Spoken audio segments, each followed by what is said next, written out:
Hi everybody, today we are going to discuss about the 9 regions of abdomen.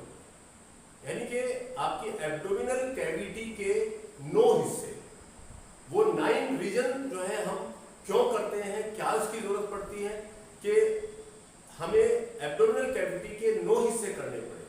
तो देखिए abdominal cavity के अंदर यानी कि इस कैविटी के अंदर, ये जो आपका एब्डोमिनल कैविटी है, इसके अंदर जो ऑर्गन्स मौजूद हैं उनकी सही और बिल्कुल एग्जैक्ट लोकेशन हमें मालूम हो जाए तो वो किस जगह पर मौजूद है। तो इसी कारण से, इसी वजह से हम इस कैविटी के जो है आपका 9 रीजन्स करते हैं, 9 हिस्सों में इसको डिवाइड करते हैं।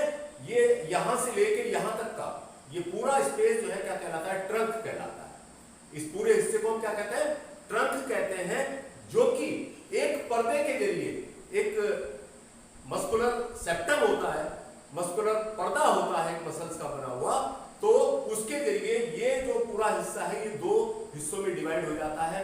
यहाँ ऊपर का हिस्सा थोरेक्स कहलाता है और नीचे का हिस्सा एब्डोमेन कहलाता है, यानी कि एब्डोमिनल कैविटी कहलाता है। आप इस तरह से देखिए कि ये हमने यहाँ पर बनाया पूरा ट्रंक, ये यहाँ से लेके यहाँ तक का पूरा हिस्सा जो है आपका ट्रंक कहलाता है। और ये एक पर्दे के जरिए इस तरह से यहाँ पर एक पर्दा लगा हुआ होता है, इस तरह से ये यहां पर इस तरह से एक पर्दा लगा हुआ होता है। ये जो ट्रंक है आपका, ये पर्दे के जरिए, ये एक पर्दा है, इस पर्दे के जरिए 2 हिस्सों में बढ़ जाता है।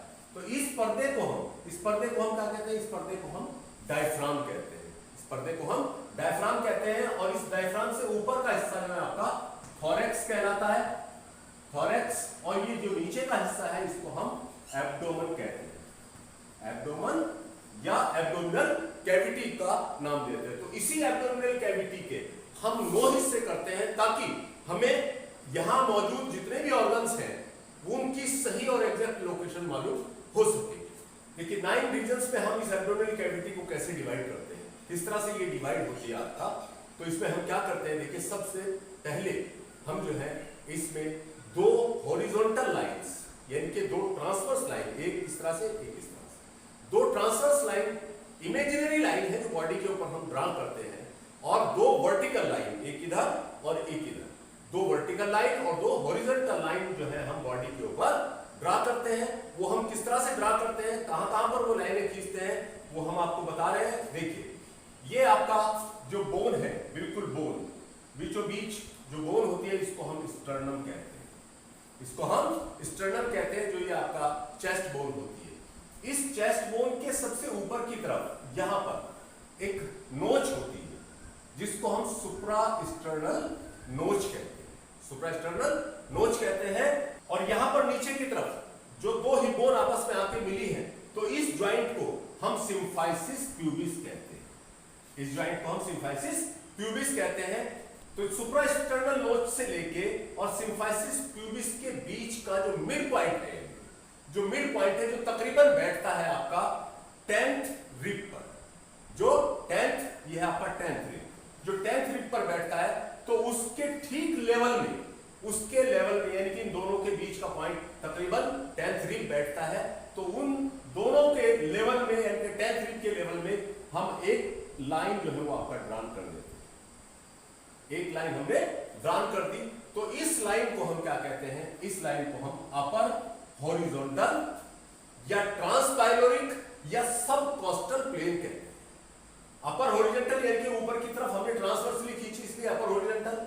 ट्रांसपाइलोरिक क्यों कहा है, क्योंकि स्टमक का जो नीचे का हिस्सा होता है उसको पाइलोरस कहते हैं, तो उसको क्रॉस करते हुए पूरा, तो इसलिए इसको ट्रांसपाइलोरिक नाम दिया है। सबकॉस्टल क्यों कहा है, क्योंकि ठीक रिब के बिल्कुल जहां पर रिब खत्म हो रही है तकरीबन, वहां पर का स्पेस जो है वो सबकॉस्टल स्पेस कहलाता है। तो इसलिए यहां पर हम ये एक लाइन हमने ड्रा कर ली, तो इस लाइन को हम अपर हॉरिजॉन्टल या ट्रांसपाइलोरिक या सबकॉस्टल प्लेन या लाइन कहते हैं। दूसरी यानी कि lower horizontal line, lower horizontal line देखिए हम कहां खींचते हैं, ये आपका ये वाला पोर्शन, ये हिप बोन का यहां पर इलियक क्रेस्ट यानी कि ये वाला पोर्शन, यहां पर ये हिप बोन है आपकी, तो हिप बोन पर यहां पर ये एक जो है आपका उभार होता है जिसको हम ट्यूबरक्ल कहते हैं, जो कि इलियक क्रेस्ट के ऊपर, इलियम बोन के इलियक क्रेस्ट के ऊपर एक उभार होता है जिसको हम ट्यूबरकिल ऑफ इलियक क्रेस्ट का नाम देते हैं। ट्यूबरकिल ऑफ इलियक क्रेस्ट का नाम इसको हम देते हैं। तो दोनों ट्यूबरकिल, इधर का भी और इधर का भी, दोनों के साथ जो है हम इस तरह से एक लाइन ड्रॉ कर देते हैं, यानी कि ये लोअर हॉरिजॉन्टल प्लेन होती है, लोअर हॉरिजॉन्टल प्लेन या जो है ट्रांस ट्यूबरकुलर प्लेन इसको कहा जाता है। तो ये लाइन इस तरह से हम खींच देते हैं। तो अब इसके नीचे यहां पर पहली कैविटी आ गई, ये बीच का पोर्शन हो गया, अब ये ऊपर थॉरैक्स से यानी कि डायफ्राम के ठीक नीचे, डायफ्राम तकरीबन ऐसे बैठता है, ये देखिए ये हम ड्रॉ कर रहे हैं ऐसे, ये यहां पर इस तरह से आपका ये डायफ्राम बैठेगा। तो ये डायफ्राम से नीचे आ गया, ठीक। तो अब जो है ये आपका 3 हिस्सों में डिवाइड हो गई। ये जो कैविटी है आपकी, यहां पर देखिए ये कितने हिस्सों में डिवाइड हो गई, एक ये लाइन आ गई और एक ये लाइन आ गई। तो ये 3 रीजन्स में डिवाइड हो गई, अपर, मिडिल एंड लोअर। 3 रीजन्स में डिवाइड हो गई। यहां पर भी देखिए अपर, मिडिल एंड लोअर। अब इन तीनों रीजन्स में फिर हम 2 वर्टिकल लाइनें फिर खींचते हैं, 2 वर्टिकल लाइनें हम फिर खींचते हैं, उससे हर हिस्सा 3 हिस्सों में डिवाइड हो जाएगा। यानी कि ये 1 2 3 जो पार्ट है, इनमें से हर हिस्सा जो है वो 3 हिस्सों में डिवाइड हो जाएगा, 3 पार्ट में सब डिवाइड हो जाएगा। तो अब वो वर्टिकल लाइन हमें कहां खींचनी है, जो 2 वर्टिकल लाइन आनी है वो हमें कहां पर खींचनी है। तो वो देखिए ये आपका एंटीरो सुपीरियर इलियक स्पाइन है, ये हिप बोन है आपकी। हिप बोन में यहां पर अगर हाथ लगाएंगे तो यहां पर एक उभरा हुआ पोर्शन है जिसको हम एंटीरो सुपीरियर इलियक स्पाइन कहते हैं। ये एंटीरो सुपीरियर इलियक स्पाइन है और ये आपका सिम्फाइसिस प्यूबिस है। इन दोनों के दरमियान ये आप ऐसे समझ लीजिए, ये इसके सेंटर में यहां पर इसी तरह से इसके सेंटर में यहां, और ऊपर क्लेविकल है आपका, तो क्लेविकल के सेंटर में तकरीबन यहां पर, तकरीबन यहां पर इसके लेवल में, इनके बिल्कुल लेवल में जो है हम जो है इस तरह से खींचते लाइए। तो आप जो है इस तरह से एक लाइन खींच देंगे, एक ये हो गई और आपका एक ये। तो इस तरह से ये आपका एब्डोमिनल रीजन जो है वो आपका 9 हिस्सों में डिवाइड हो जाता है। तो इन लाइंस को हम क्या कहते हैं, इन लाइंस को हम जो है आपका वर्टिकल लाइंस कहते हैं, वर्टिकल लाइंस। ये आपकी आ गई वर्टिकल लाइन, ये वाली और ये वाली। तो यानी कि यहां पर देखिए अब ये आ गया आपकी एक ये और एक ये। तो इस तरह से आपके ये 9 रीजन हो गए, 9 हिस्से हो जाते हैं इस तरह से। इसके बीच वाला middle, right and left lateral, बीच वाला middle, right and left lateral, बीच वाला middle, right and left lateral. तो इस तरह से जो 9 रीजन्स हो जाते हैं, इनको क्या क्या नाम किस तरह से दिया जाता है।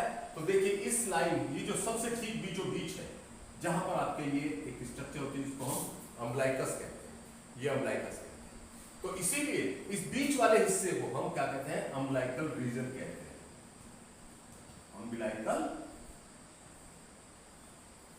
रीजन इसको हम कहते हैं, अम्बलाइकल रीजन। अम्बलाइकल रीजन से ठीक ऊपर का जो बीच वाला पोर्शन है, यानी कि ये गैस्ट्रस से, स्टमक से ठीक ऊपर आ रहा है, तो इस पोर्शन को हम ईपीगैस्ट्रिक रीजन कहते हैं। इस वाले रीजन को हम क्या कहते हैं, ईपीगैस्ट्रिक रीजन।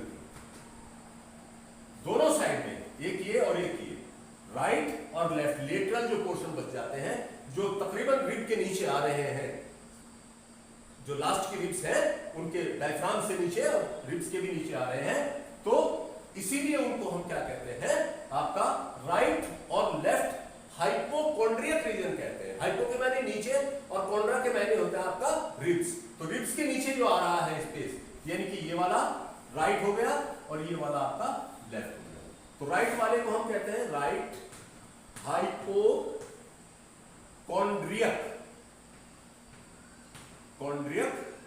रीजन, और लेफ्ट वाले को लेफ्ट हाइपोकोंड्रियक रीजन इसको हम कहते हैं। दोनों से बीच में आते हैं बिल्कुल, जो कि आपका अम्बलाइकल रीजन कहलाता है। अम्बलाइकल रीजन के बीचों बीच वाला पोर्शन तो अम्बलाइकल रीजन हो गया, और उसके दोनों साइड में फिर राइट और लेफ्ट पोर्शन जो है आपका ये कौन से होंगे? Right lateral.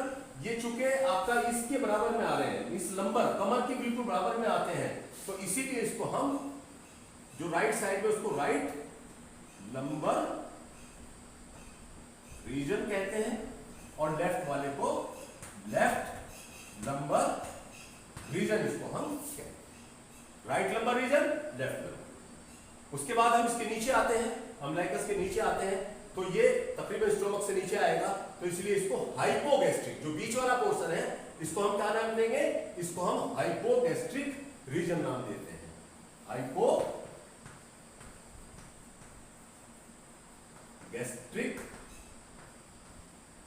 रीजन, इसको हम हाइपोगैस्ट्रिक रीजन कहते हैं। तो जो राइट साइड में है इसके, उसको राइट, और जो लेफ्ट साइड में है उसको लेफ्ट इलियक रीजन कहते हैं, क्योंकि ये इलियक पार्ट होता है, इलियक पार्ट होता है, तो इसलिए इसको हम राइट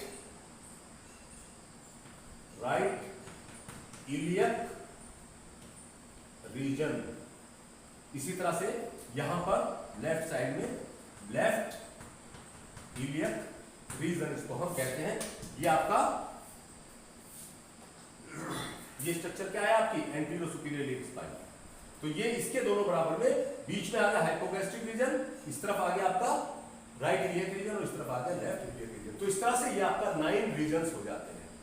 यहां पर आप बहुत क्लियर देख सकते हैं कि ये ठीक बीचों बीच वाला पोर्शन जो है आपका अम्बलाइकल रीजन, अम्बलाइकल रीजन।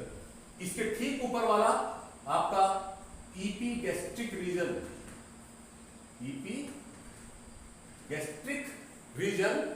इसके ठीक नीचे वाला हाइपोगैस्ट्रिक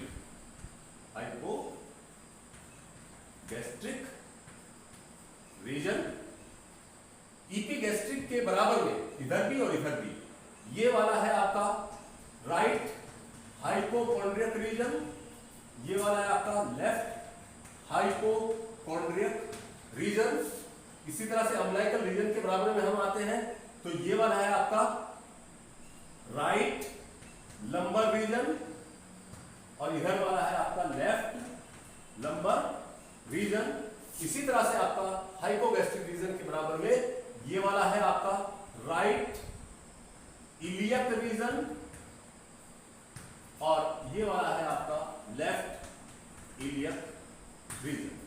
तो इस तरह से आपके ये 9 पार्ट जो है आपका एब्डोमिनल कैविटी में हो जाते हैं।